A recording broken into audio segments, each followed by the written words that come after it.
신명기 24장 1절에서 5절까지 말씀입니다.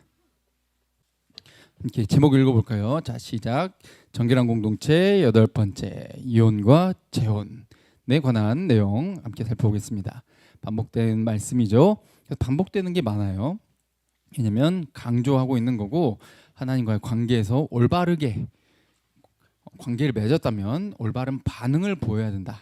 그럼 어떤 모습으로 나타나는가? 또 너희를 통해서 어떤 하나님의 나라를 이 땅에 실현시킬 수 있을 것인가를 구체적으로 또 설명하고 있는 것이죠. 당시의 문화에서요. 이 부분이 중요합니다. 지금은 그대로 가져오면 안 되고 그때 당시의 문화 속에서 했던 말이라는 거죠.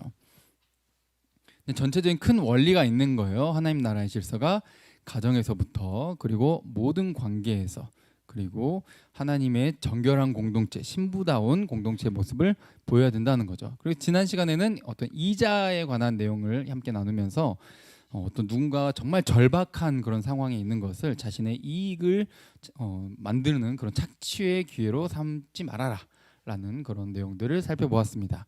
그래서 어떤 물건을 가지거나 주인의 그런 권리보다 정말 절박한 상황에 있는 그런 사람들의 필요, 생계, 이것을 채워주는 것이 하나님의 뜻이다라는 것을 살펴보았죠.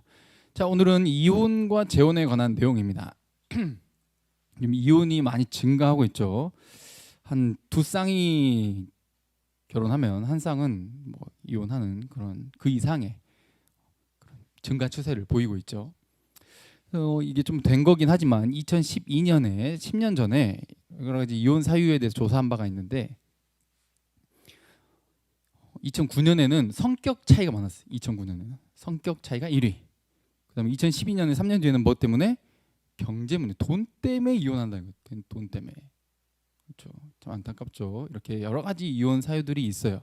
자, 그래서 보시면 2009년에 성격 차이, 외도, 경제 문제 막 이렇게 쭉 가다가 여러 가지 문제가 있다가 12년도에는 이 성격 차이가 세 번째로 내려앉고 돈 문제가 1번. 그래서 부부가 이혼하는 데 있어서 돈 문제가 굉장히 크다. 돈 문제 때문에 서로 많이 싸우더라. 그래서 헤어지더라. 이렇게 내용들을 살펴본 거죠. 또 연령별로 또 좀 차이를 보이고 있어요. 20, 30대는 또 뭐 때문에 많이 헤어진다? 성격 차이. 서로 참아내질 못해. 아무래도 좀 젊고 혈기가 있다 보니까 결혼해 보니까 뭐야 연애 때랑 다르잖아. 그리고 좀 본인이 생각했던 결혼 생활과 달라. 제가 다시 말씀드리지만 100% 아니 200% 400% 다릅니다. 달라요. 서로 실망하지 마세요. 그렇게 될 거예요. 근데 그걸 견디질 못해. 그걸 잘 견뎌내고 아름다운 가정을 꾸리기 위해서 서로 참아주고 배려하고 이렇게 가야 되는데 결국 성격 차이 때문에 헤어지게 됩니다. 그리고 40, 50대에 가서는 일단 그걸 견뎌냈어. 견뎌낸 사람들은 또 뭐 때문에 많이 헤어진다? 외도. 그걸 견뎌냈더니 뭐예요? 견뎌내는 그런 이후에 외도, 바람을 폈다는 거죠. 그래서 이혼을 했다. 2013년도 국민일보 그런 조사 내용입니다. 참 안타까운 내용이죠. 근데 여기서 우리가 쭉 보면 알 수 있듯이 여기서 빠지지 않는 이혼 사유가 뭐예요? 제일 많이 나오는 사유가 바람 피는 거예요. 1위는 바뀌었을지 모르지만 1위, 3위는 바뀌는데 2위는 계속 꾸준히 유지해. 뭐다? 바람 피는 거다. 외도. 그래서 이 그림을 보면은 그 현장을 잡아가지고 막 이렇게 증거를 남기려고 도청을 한다든가 카메라로 이렇게 찍었더니 그게 불법입니다. 법적으로. 여러분은 내 배우자의 이거를 밝히겠다. 그래가지고 법정에서 내가 유리하기 위해서 증거를 남겨야지 해가지고 사진이나 이런 여러 가지를 남겼는데 불법으로 또 다른 이제 또 고소가 들어오게 된다는 점 이런 것들을 가지고 막 법정 싸움이 막 일어나고 뻔뻔하게 뭐예요? 바람핀 입장에서 그래 이혼해 먼저 바람 펴놓고 뻔뻔하게 이혼을 요구하는 이런 내용들이 나오고 있다는 것이죠. 성적인 문제가 끊이지 않는다는 거예요. 여러 가지 요즘 현대 이런 문제들을 살펴봤는데 성경에서는 이 이혼에 대해서 뭐라고 말하는지 한번 봅시다. 1절 읽어볼까요? 자, 시작. 사람이 아내를 맞이하여 데려온 후에 그에게 수치되는 일이 있음을 발견하고 그를 기뻐하지 아니하면 이혼 증서를 써서 그의 손에 주고 그를 자기 집에서 내보낼 것이요. 아멘. 자, 보시면 이혼 증서를 써서 줘라. 그러니까 이혼하라는 거예요, 말라는 거예요? 이혼한다는 게 지금 전제되어 있는 거예요. 그러니까 여러 가지 지금 수치되는 일이라는 표현이 정확히 몰라요. 지금 여러 가지 다양한 내용들을 포함하는 말이에요. 다양한 내용들을. 그랬을 때 이미 전제가 뭐냐면 이혼이 발생해버린 거예요. 지금 이혼할 만한 사유가 발생을 해버린 거고, 근데 그 이후가 중요한 거죠. 지금 뭐를 써줘라? 이혼 증서를 써줘라 그랬어요. 이게 바로 여자의 권리를 보호하려고 하는 그런 내용인 거죠. 이혼 증서를 안 써주면 이 여자는 가늠하는 게 되게 되고, 그래서 다른 데 가서 돌에 맞아 죽을 수 있는 그런 상황이 되기 때문에 이혼 증서를 써줘야 돼. 그리고 재혼을 하려면 반드시 뭐가 있어야 돼? 이 여자가 이혼 증서가 있어야 돼요. 그러니까 이게 전체적으로 뭐 이혼해라 마라 이런 내용이 아니라 이미 이들의 문화 속에서 지금 뭐가 많이 일어나고 있어요. 이때 당시에부터도요. 이혼이 많이 있어요. 이혼이 많이 일어나는데 이혼이 생겼을 때를 대비하는 거지, 이게 이혼하라 마라에 관한 내용이 아니에요. 근데 예수님 당시 때 이제 바리새인들이 잘못 적용했을 뿐인 것이죠. 한번 봅시다. 여기 수치되는 일이라고 하는 것은 직역하면 벗은 일이라는 뜻이에요. 벗은 일. 그럼 가늠하면 어떻게 돼요? 가늠하면 이혼 증서 써주는 거 아닙니다. 이게 수치된 일이라는 게 가늠한 게 아니에요. 가늠하잖아요. 그러면 돌에 맞아 죽어요. 사형에 그런 해당되는 죄지. 이렇게 이혼 증서 써줘서 고의 이렇게 좋게 보내는 처벌을 하는 게 아니에요. 그러니까 뭔가 이렇게 벗은 일이라고 하는 것에 대해서 여러 가지 학자들이 여러 가지 다양한 의견들을 내놓습니다. 아마 여자가 애를 못 낳지 않았을까? 그러니까 이게 당시 문화에서는 수치니까, 남편에게 수치를 안겼다 가지고 아마 애를 못 낳으니까 이렇게 이혼 증서를 써줬을 것이다 라고 생각하는 사람이 있고, 그러니까 이 여자가 뭔가 육체적으로 뭔가 결핍이 있는 여자인 거죠. 혹은 또 당시에 율법이나 관습적으로 봤을 때 도덕적으로나 이런 좀 어떤 예의적인 그런 것들을 어겨가지고 저 여자 누구 아내야? 뭐야? 저 사람 아내였어? 하면서 그 남편에게 수치를 안겨줬다. 또 이렇게 보는 학자들도 있고, 또 혹은 진짜 여기 벗었다 그래가지고 밖에서 자신의 그런 맨살을 막 중동적 가면 어때요? 막 머리카락도 보여주지 않으려고 하는 그런 게 있잖아요. 자신의 그런 성적인 매력을 드러낼 수 있는 부분을 노출시킴으로써 다른 외간 남자들에게 보여줌으로써 굉장히 수치를 안겼다, 이렇게 보는 학자들이 또 있죠. 그러니까 야한 노출, 저 이제 뭐 그냥 별로 관계 없는데 그냥 저 그림 갖다 이해를 돕기 위한 그냥 예시일 뿐이니까 크게 의미를 두지 않으셔도 좋습니다. 그러니까 이 남편 입장에서 도무지 이건 나는 받아들일 수 없다 싶은 여자의 행동들을 말하는, 그러니까 되게 애매해요. 애매해. 정확히 뭐다 이렇게 안 나와 있고 다양하게 적용되거나 해석될 수 있는 여지가 있다는 거죠. 그래서 이것을 항상 뭐예요? 법은 악용하는 사람들이 생겨난다라는 거죠. 그래서 이제 당시에 이혼을 할 때 간음은 아니어서 사형은 아니니까 이 여자를 보낼 때 어떻게 보내야 돼요? 이혼 증서를 써서 보내야 돼. 그래도 이혼 증서를 써줬다라고 하는 것은 이 남자가 괜찮은 남자라는 거예요. 그래도 매너는 있다. 이 여자가 그래도 먹고 살아라고, 다른 남자라도 만나서 그래도 먹고 살 수 있는 길이 좀 열리라고. 왜냐면 이혼 증서가 없으면 이 여자랑 결혼을 못 해요. 주인이 있다는 거니까, 남편이 있다는 거예요. 근데 이혼 증서를 써줬다 그러면 뭐예요? 저렇게 샘플이 있죠? 이 전 남편으로부터 어떻게 됐다? 자유롭게 됐다. 이제 공식적으로 선언을 해주는 거예요. 이 결혼은 파기가 되었다. 이 결혼 무효, 파기, 이렇게 선언을 해주는 거죠. 이 여자가 다시 재혼할 수 있는 권리를 부여하는 증명서인 거죠. 이게 없으면 안 되는 거예요. 그러니까 이걸 좀 나쁜 사람은 어떻게 했어요? 남자가 너무 괘씸해, 마음에 안 들어가지고 이거 안 써줘. 그러면 이 여자는 이제 뭐 끝장나는 거죠. 그래서 반드시 뭘 써줘라? 이혼 증서를 써줘라라고 명령하신 거예요. 이혼하라 하지 말라가 아니라 이 여자를 보호하려고 하는, 그래도 남편에게 수치를 안겼지만, 뭔가 이상하죠? 남편에게 수치를 안겼지만 이 여자를 보호해 주려고 하는 법이라는 거예요.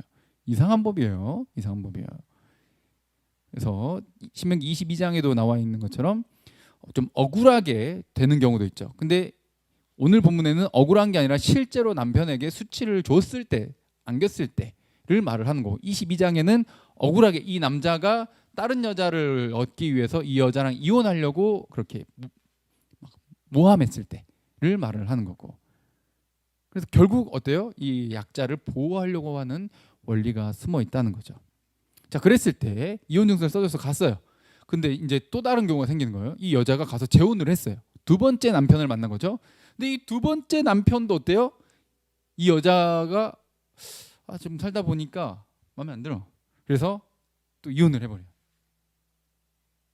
이 여자가 뭐 습관이 안 고쳐졌든지 아니면 또 같은 실수를 반복했던지, 뭐 사유는 다양해요. 정확히 뭔 사유다 이건 안 나와 있어요. 거기에 주목하는 게 아니에요. 지금 여기는 역시 뭐다? 이혼 증서를 써서 그의 손에 주어주고, 두 번째 남편도 어떻게 해야 돼요? 그 여자한테 이혼 증서를 써줘야 돼요. 이게 지금 강조되는 거예요, 여러분. 이걸 당시의 문화에서 이해를 해야지 지금 문화에 갖고 와가지고 이해하려고 하면은 곤란합니다. 결국 뭐예요? 이 여성을 보호하려는 그런 법이라는 거죠. 근데 또 다른 경우가 있죠. 이 두 번째 남편이 죽어버렸어. 사별을 했다 이 말이죠. 그것 역시도 어떻게 해요? 그 여자가 결혼 다시 재혼할 수 있는 권리를 얻을 수 있다라는 것을 보장해 주고 있는 거죠. 근데 이때 4절에 보면은 이 여자가 다른 남자와 관계를 맺었다. 몸을 이것을 뭐라고 표현하죠? 더럽혔다라고 표현을 하고 있는 거예요. 4절에 보시면요. 그를 내보낸 전 남편이, 그러니까 첫 번째 남편이요. 첫 번째 남편이 저 여자가 이제 두 번째 남편을 헤어졌어. 지금 생각해 보니까 그때 내가 좀 크나큰 실수를 했던 것 같아. 저만한 여자가 없었어. 그래서 그 여자를 다시 데려와서 재혼하면 된다 안 된다? 아니 된다. 아니 된다. 그건 뭐다? 여호와 앞에 뭐 하는 것이다? 가증한 것이다. 가증하다는 표현은 요즘식으로 표현하면 혐오하시는 것이다. 하나님께서 아주 극혐한다 라는 거예요. 자, 이해가 되십니까? 이 내용이 첫 번째 남편에게로 갈 수 있는 거 아니야? 요즘 생각하면 그렇죠. 뭐 재결합할 수 있는 거지. 뭐가 문제야? 이렇게 생각하는데 성경에는 뭐라고 말하고 있는 거예요? 구약에는 다시 첫 번째 남편에게 간다 못 간다? 못 간다 라는 것이죠. 이것은 뭐다? 너에게 기업으로 주신 그 땅에서 뭐 한다? 범죄하는 것이다 라고 분명하게 4절에 못 박아두고 있습니다. 첫 번째 남편에게 돌아간다? 절대 하나님이 용서하지 않는, 극혐하시는, 아주 가증히 여긴다는 표현 소돔과 고모라와 같은 그런 내용으로 표현하실 때 쓰는 내용들인 것이죠. 그래서 이것이 이럴 때 표현이 되었고, 소돔과 고모라, 가나안 땅, 이 당시에 팽배해 있었던 문화인 거죠. 그 당시에는 그냥 마음에 들어, 결혼해? 그래 결혼해. 좀 살다 보니까 어때요? 이혼해? 그래 이혼해. 이혼해. 그래가지고 이혼하고 또 딴 여자 만나고, 딴 여자 만났다가 뭐야, 그때 너 재혼한 거 아니었어? 헤어졌어. 그래? 재결합해?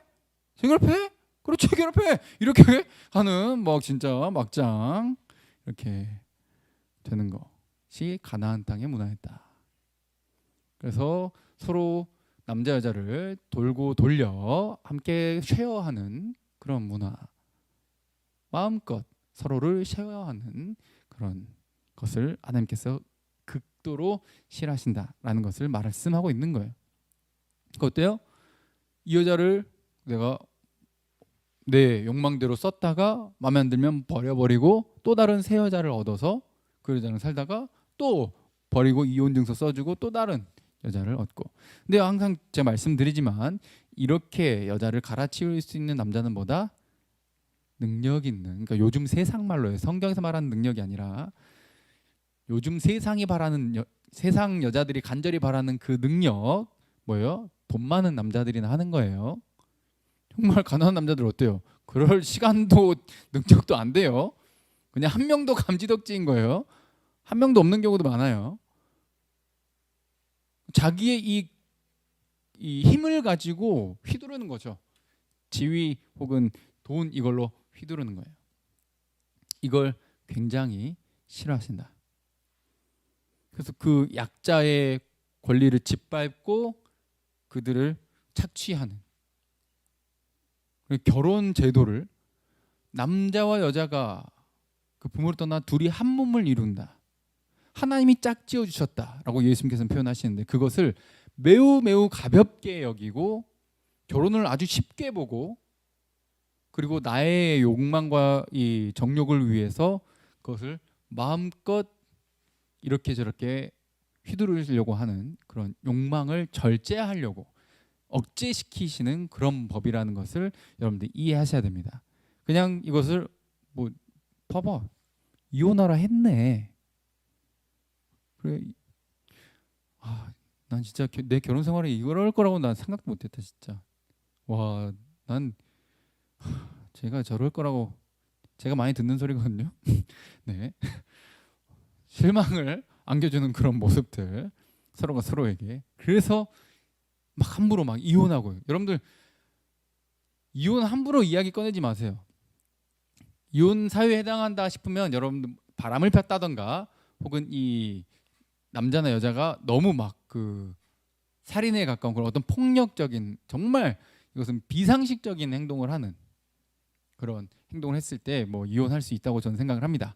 성경적으로 봤을 때 그래도 이혼에 대해서 어느 정도 인간의 그런 완악함 때문에 이혼을 허락했지만 그것을 어느 정도는 좀 받아주시려고 하는 모습이 성경에 있기 때문이죠. 그러나 원래 하나님의 뜻은 어때요? 이혼하지 말라는 게 원래 하나님의 뜻이라는 거. 하나님이 짝지어 주신 것은 사람이 나눌 수 없다라는 거예요. 내 마음대로 함부로 내 욕망을 위해서 막 이혼했다 재혼했다 하는 그런 것을 물론 안타까운 사연으로 이혼했다가 재혼하고 이렇게 하는 것은 행복을 찾아 떠나는 것은 저는 좋다고 생각을 합니다.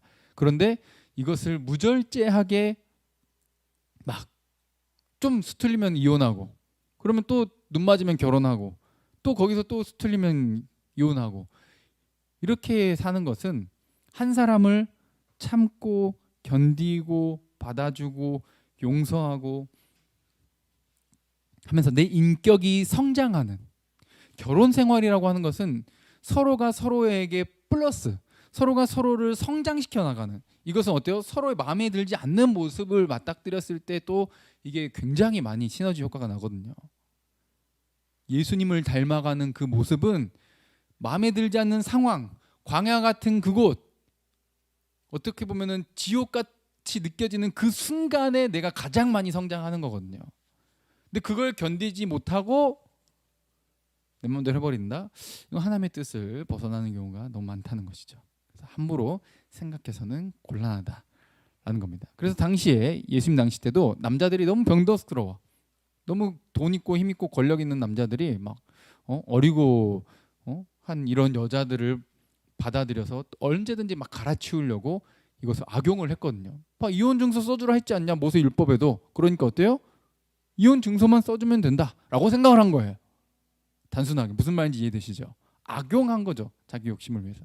그래서 됐어 이제 고생했다. 너 이혼 증서 써줄 테니까 어때? 나 이혼 증서 써주니까 나 괜찮은 남자지? 가서 소문 내라. 나 괜찮은 남자라고. 너 이혼 증서 쓰니까 가서 지원해서 너 행복하게 잘 살고 나 그래도 너 행복을 빌어줬으니까 난 괜찮은 남자 빠이 짜이찐 하고 보낸 다음에 나는 또 다른 이렇게 하는 게 굉장히 하나님 보시기에 악한 것이었고 그래서 아내를 버리려고 하는 이혼 증서를 써주라고 했지만 난 너에게 이루는 예수님께서 말씀하시죠.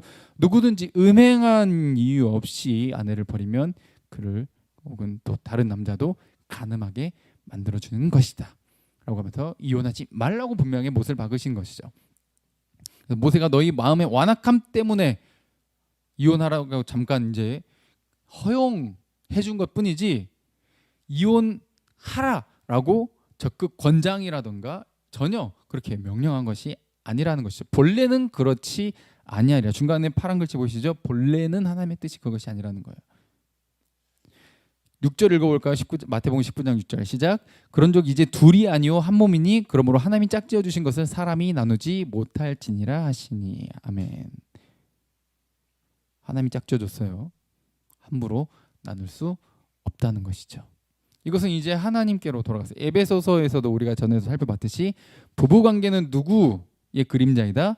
하나님과 교회의 그림자. 예수 그리스도와 믿는 자들의 그런 관계를 보여주는 게 부부관계여야 해요. 그러니까 내가 이 사람과 결혼했다. 그래서 결혼해서 살다가 이혼해서 두 번째 남자를 만났어요. 두 번째 남자를 만났는데 또 여기랑 헤어지고 다시 첫 번째 남자에게로 간다.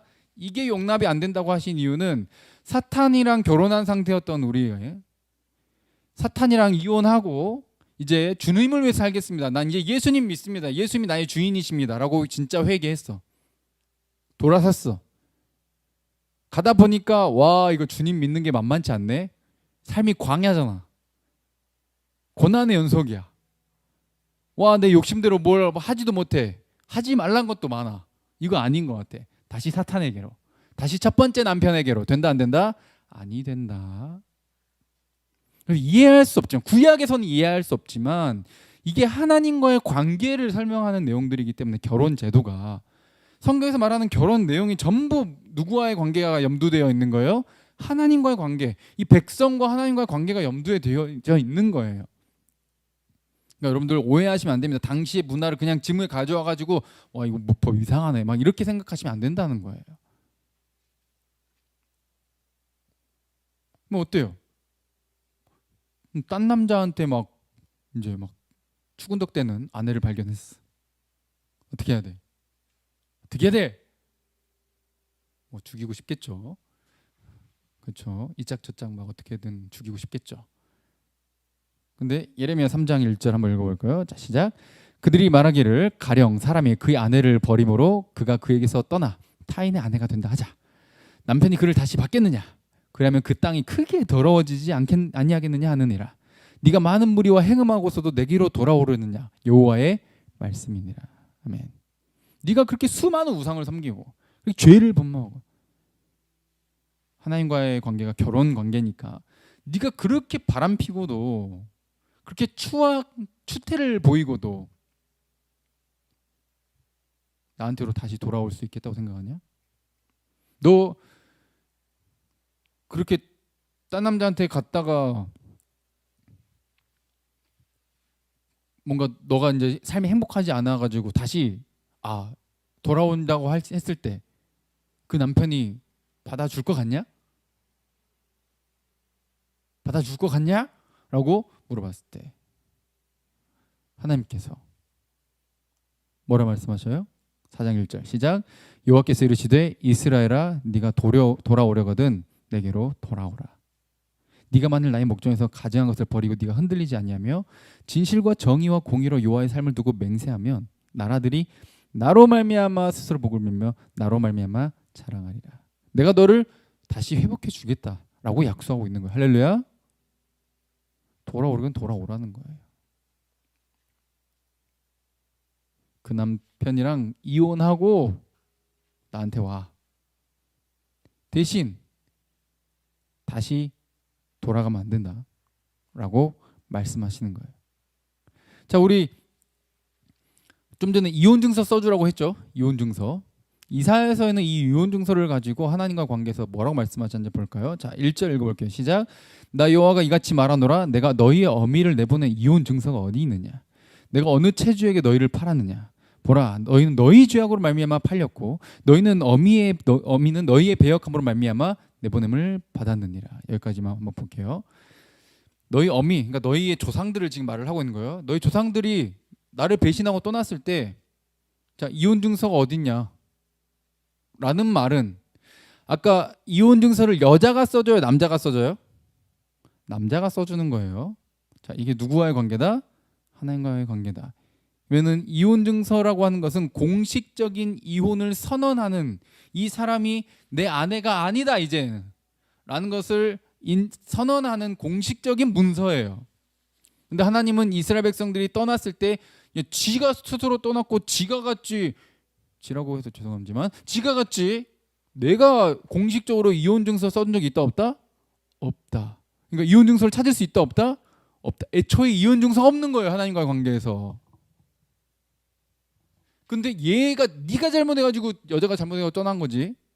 나는 공식적으로 한번 출애굽한 내 백성, 사탄을 떠난 내 백성, 너희의 첫 남편 사탄과 결별한 내 아내를 나는 내가 두 번째 남편이라 할지라도 원래 내가 너희를 창조했었고 내가 너희를 나에게로 돌리는 것이고 내가 그들이 좀 잘못한다고 해서 그래도 내가 그들에게 공식적으로 내 백성 아니다 라고 이혼 증서를 써준 일이 없다. 이거 은혜입니다. 은혜. 공식적으로 선언을 안 하신 거예요. 그래서 내가 왔어도 사람이 없었으면 내가 불러도 대답한 자가 없었으면 어찌 됨이냐면서 이런 것들, 이런 사랑을 베푸는데도 듣는 자가 없이, 그러나 내가 내 손이 어찌 짧아서 구속하지 못하겠냐, 나는 구원할 능력이 충분하다라고 선언하고 계시는 것이죠. 왜냐하면 공식적인 뭐가 없으니까, 이혼 증서가 없으니까. 그래서 호세아 선지자에게 고멜이라고 하는 창녀의 그런 여자가 있었죠. 하나님께서 명령하시죠. 야, 저 고멜 데리고 와서 네 아내 삼아라. 하나님 뭡니까? 에? 여러분들 어때요? 배우자 기도 했을 때 내가 원하는 배우자 기도, 근데 어때요? 이 선지자는 배우자 기도 내용이 하나도 안 맞아. 단 1도 안 맞아. 여러분들, 그래서 여러분들 배우자 기도했더니 이렇게 들어주셨고 저렇게 들어주셨고 그런 소리 하지 마세요. 성경의 인물도 그렇게 안 살았어요. 내가 원하는 막 이렇게 써놓고 결혼하려고 하지 마세요.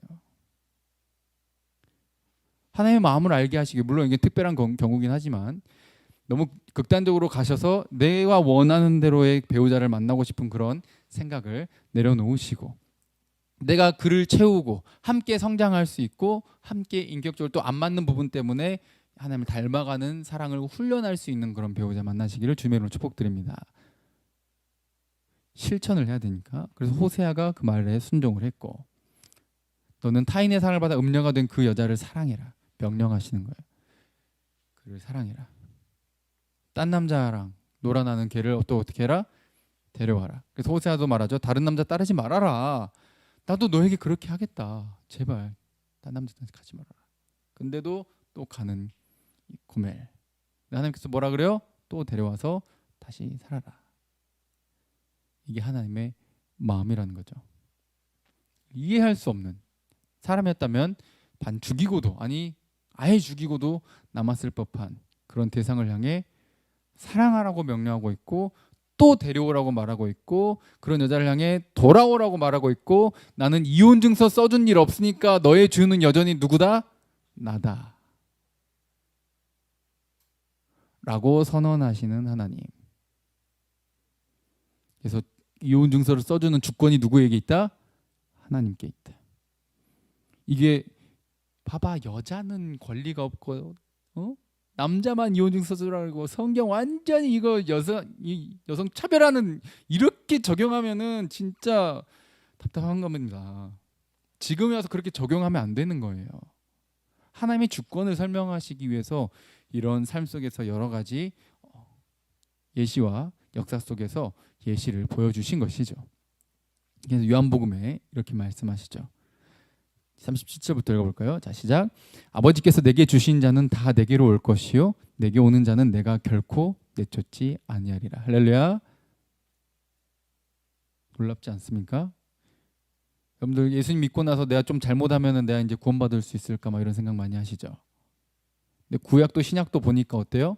한번 하나님께로 돌아온 자는 하나님이 어떻게 하신다? 버리지 않아.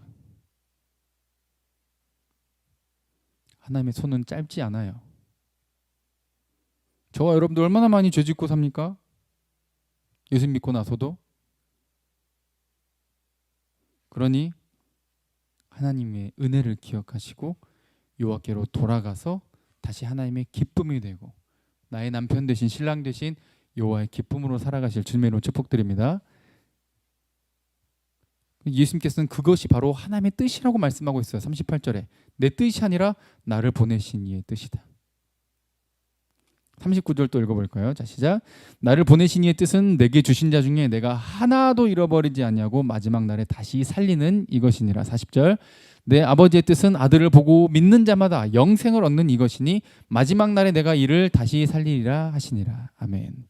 영생을 주시고자 하는 그 하나님의 결심을 누구도 바꿀 수 없고 그 결정해서 누구도 그 주권을 빼앗을 수 없는 거예요. 전 남편도 그 누구도 빼앗을 수 없어. 공식적인 이혼 증서를 써준 일이 없기 때문에 하나님은 안 써준다는 거예요. 그러니 뭔가 나중에 애가 열심히 교회 다니고 막 열심히 하는 것 같다가 나중에 보니까 지옥 가 있어. 그럼 어떻게 된 거예요? 애초에 이 사람은 제대로 믿은 게 아니었던 거예요. 애초에 하나님의 신부가 아니었던 거예요. 자기 욕심 때문에 교회 다녔던 거고 자기 인맥 때문에 자기 욕망을 이루고자 교회에 다녔던 것뿐이지 예수님을 진짜로 자기 삶의 주인으로 모신 적이 정말 자기의 삶의 남편으로 모신 적이 없는 사람이기 때문에 그렇게 된 것일 뿐이죠. 하나님은 한번 자신의 백성으로 삼은 자들을 결혼한 자들을 절대 내치지 않으십니다. 그 증거는 성령이고 성령을 한번 부은 자는 영원히 함께 하시는 것이죠. 자, 또 5절 내용 한번 읽어볼까요? 시작. 사람이 새로이 아내를 맞이하였으면 그를 군대로 내보내지 말 것이요 아무 직무도 그에게 맡기지 말 것이며 그는 1년 동안 한가하게 집에 있으면서 그가 맞이한 아내를 즐겁게 할지니라. 놀랍죠? 요즘 출산휴가가 있는데 이건 뭐예요? 신혼휴가예요. 신혼휴가. 신명기에 이건 뭐예요? 1년간 아내랑 서로 즐겁게 지내면서 애기 숭펑숭펑 나라는 거예요. 그렇죠? 군대도 지금 전쟁이 나도 군대 보내면 안 돼. 와우. 지금 개념이랑 완전 다르죠. 이게 뭐예요? 요즘은 자기 삶이 우선이라서 돈이 우선이라서 애기 낳는 것은 저 뒤로 미루는데 성경의 원리는 뭐예요? 생육하고 번성할 땅에 충만하라. 할렐루야. 우선순위가 다르다는 것을 성경은 말하고 있는 거예요. 물론 근데 이걸 또 지금의 바로 그대로 해가지고 그러니까 너 애부터 나 이렇게 말하는 것은 또 잘못한 겁니다. 그죠? 이게 어때요? 사회적인 분위기와 시스템이 그렇게 바뀌어야 돼요. 그렇게 지금 어때요? 이것은 법이잖아요. 법으로 제정을 해놓고 막 신혼부부 휴가도 줘놓고 먹고 살 길 다 열어줘놓고 이렇게 하는 것이지 그런 거 다 닫고 얘를 안 낳네? 애 좀 낳아. 이렇게 말을 한다고 애 낳는 게 아니라는 거죠. 그러니까 사회적으로 분위기나 이런 것들이 그렇게 바뀌어야 된다. 성경의 공동체, 하나님 나라는 어떤 나라다? 바로 이렇게 공동체, 가정, 모든 공동체의 기본이 가정이니까 이 질서 그리고 한 생명을 낳고 기르고 성장시키는 여기에 굉장한 관심을 두고 있다. 그래서 지금 이 세상의 관심과는 정반대 하나님 나라의 원리라는 것이죠. 그리고 우리가 교회에서부터 우리 삶에서부터 그래도 우선순위를 바꾸려고 하는 태도와 자세가 필요하겠고 이런 사람들을 또 길러내서 앞으로 이 나라의 전반적인 분위기와 체제도 역시 생육하고 번성할 수 있게끔 만드는 것이 매우 중요하다고 할 수 있겠습니다. 어느 하나만 바꾸는 게 아니라 전체가 함께 힘써야 된다는 것이죠.